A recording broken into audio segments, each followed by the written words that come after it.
పోయి పో అబ్బాయి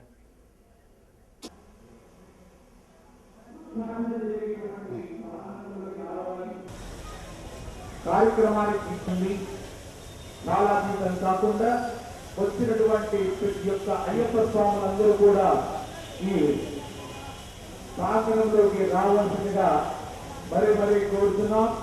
ఎందుకంటే వేగవంతంగా ఇక్కడికి రావాల్సిందిగా మరి కోరుతున్నాం. మరి కోరుతున్నాం.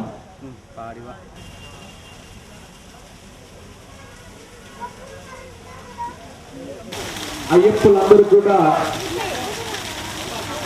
ఈ లక్షార్చన జరిగేటువంటి ప్రాంగణంలోకి వేగవంతంగా విచ్చేయవలసిందిగా మరి కోరుతున్నాం. స్వామివారికి చేసేటువంటి పవిత్రమైనటువంటి కార్యక్రమంలో పాల్గొనవలసిందిగా కోరుతున్నాం.